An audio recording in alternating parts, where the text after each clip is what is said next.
अस्सलामुअलैकुम वरहमतुल्लाहि वबरकातुहू। बहुत ख़ास वीडियो लेकर आया हूँ, उर्दू क़वायद। आज की वीडियो में हम लोग जानेंगे इसमें आला, इसमें सौत, इसमें मुसग़्ग़र, इसमें मुकब्बर और इसमें ज़र्फ़ को। वीडियो बहुत अहम होगी और मुझे लगता है कि अगर आपने सही से ये वीडियो देख ली तो फिर आप ज़िंदगी भर के लिए ये सब समझ जाएंगे, ये सारी बातें आपके जहन में महफूज हो जाएंगी। तो चलिए हम वीडियो शुरू करते हैं। इसमें सौत, इसमें सौत किसे कहते हैं तो जान लें। इसमें सौत उस इस्म को कहते हैं जिससे आवाज़ का इल्म हो, जिससे आवाज़ का इल्म हो। किसी भी आवाज़ का अगर नाम हो तो देखिए, नाम आवाज़ का भी होता है। जैसे म्याऊं म्याऊं अगर कहा जाए तो आप समझ सकते हैं कि ये आवाज़ बिल्ली की होगी। इससे आप कुत्ते को नहीं जोड़ सकते हैं।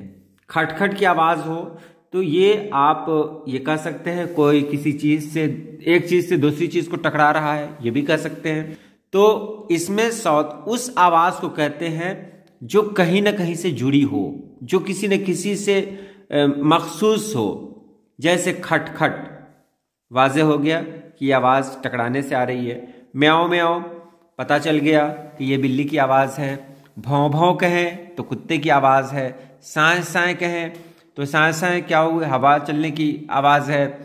तो ये जिससे आवाज़ का इल्म हो जाए तो उसे इसमें सौत कहते हैं। बहुत आसान है ये। उसके बाद है इसमें आला। इसमें आला उस इस्म को कहते हैं जिससे किसी औजार का इल्म हो। जैसे कुदाल, कलम, खुरपी, मच्छरदानी कि जिस चीज़ को हाथ में रखकर, हाथ में लेकर हम कोई काम करते हैं या किसी भी काम को करने के लिए हम जिस चीज़ की मदद लेते हैं, जिस चीज़ को हाथ में लेते हैं, वही इसमें आला है। जैसे एक साइकिल मिस्त्री है, वो रेंच रखेगा, सलाई रेंच रखेगा, पेचकस ये सब रखता है और उससे नट खोलता है, तो उसके लिए इसमें आला वो है। एक हलवाई के पास जाएंगे तो वहाँ बहुत तरह के आले होंगे, जलेबी बनाने के लिए, समोसे के लिए अलग अलग, तो वो भी आला है।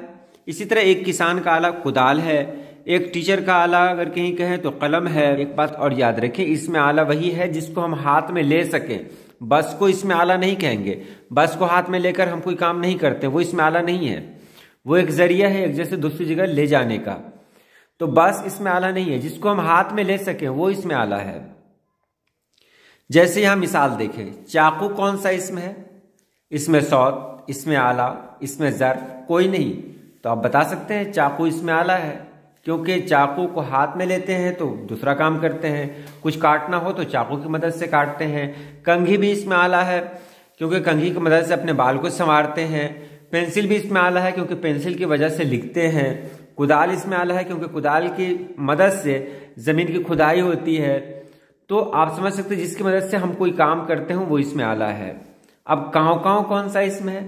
तो आपको बता दिया गया है काँव काँव, जिससे आवाज़ का पता चले उसे इसमें सौत कहते हैं। तो काँव काँव भी इसमें सौत है, क्योंकि पता चल रहा है कि ये कौवे की आवाज़ है। मच्छरदानी क्या है, ये मैंने ख़ास तौर से यहाँ पर शामिल किया है, तो आप जान लें मच्छरदानी भी इसमें आला है। अब चलते हैं इसमें ज़र्फ़ की तरफ। इसमें ज़र्फ़ की दो किस्में होती हैं। इसमें ज़र्फ़ मकां, इसमें ज़र्फ़ ज़मां। मकां से मतलब है जिससे जगह का पता चले। मकां जिससे जगह का पता चले, ज़मां जिससे वक्त का पता चले। बहुत आसान है। तो पहले ज़मां की तरफ चलते हैं ताकि समझने में आसानी हो। इसमें ज़र्फ़ ज़मां उस इस्म को कहते हैं जिससे वक्त का पता चले, यानी जिससे वक्त का पता चले उसे कहते हैं इसमें ज़र्फ़ ज़मां। जैसे सुबह, दोपहर, शाम, रात, आज, कल, परसों, तो ये सब है जिससे वक्त का पता चल रहा है, तो इसको कहेंगे इसमें ज़र्फ़ ज़मां। बहुत आसान है। जिससे वक्त का पता चले उसको इसमें ज़र्फ़ ज़मां, और जिससे जगह का पता चले उसे कहते हैं इसमें ज़र्फ़ मकां। जगह का पता कैसे चलेगा? कब्रिस्तान अगर कहीं कहा जाए कि कब्रिस्तान, तो इसका डिफिनेशन कैसे देंगे आप? तो कहेंगे वह जगह जहां मुर्दों को दफनाया जाता है। तो जगह आया ना इसमें। ईदगाह डिफिनेशन क्या होगा कि वह जगह जहाँ ईद की नमाज होती है, तो यहाँ पर भी जगह आया।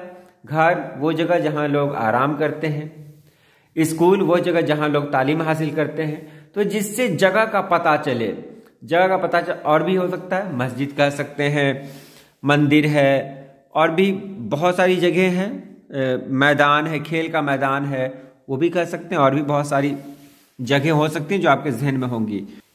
उसके बाद है इसमें मुकब्बर और इसमें मुसग्गर।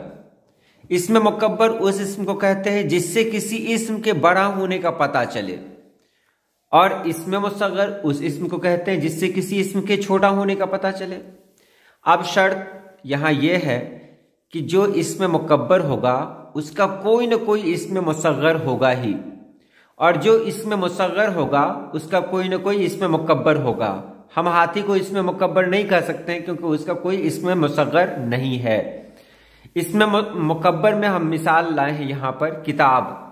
किताब को इसमें मुकब्बर कहेंगे तो इसका इसमें मुसग्गर है किताबचा।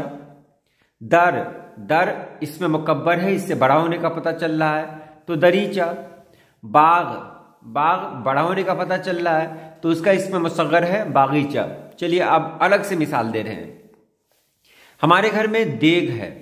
देग में किसके लिए खाना बनाया जाता है? देग में खाना बनाते हैं बारातियों के लिए, या बहुत ज्यादा तादाद हो लोगों की तब देग में। तो बड़े बर्तन को देग कहा जाता है और छोटे बर्तन को क्या कहेंगे? देगची। तो देग इसमें मुकब्बर हुआ और देगची इसमें मुसग्गर हुआ। इसी तरह अगर कहीं कहें कटोरा, तो कटोरा का मतलब हुआ बड़ा, और छोटा अगर कहीं हो तो कहेंगे कटोरी। तो जिससे बड़ा होने का पता चले उसको मुकब्बर कहेंगे, जिससे छोटा होने का पता चले उसको मुसग्गर कहेंगे। उसके बाद आप यहां देख लें, सवाल है इनमें इसमें मुकब्बर कौन है? दवा, दरख्त, कुर्सी, देग। अभी मिसाल मैंने आपको दी है। तो देग इसमें मुकब्बर है क्योंकि इसका इसमें मुसग्गर देगची है। इनमें इसमें मुसग्गर कौन है? देगची, पौधा, चांद, किताब। तो बस ऊपर का अपोजिट है ये कि देगची इसमें मुसग्गर है क्योंकि इसका इसमें मुकब्बर देग होता है। तो आज के लिए इतना ही। अगर कोई कंफ्यूजन हो तो आप कमेंट बॉक्स में जरूर लिखें ताकि अगली वीडियो में आपको और बेहतर तरीके से समझाया जाए। आज के लिए इतना ही। अल्लाह पाक आप सभी लोगों को खुश रखे, आबाद रखे। अल्लाह हाफिज।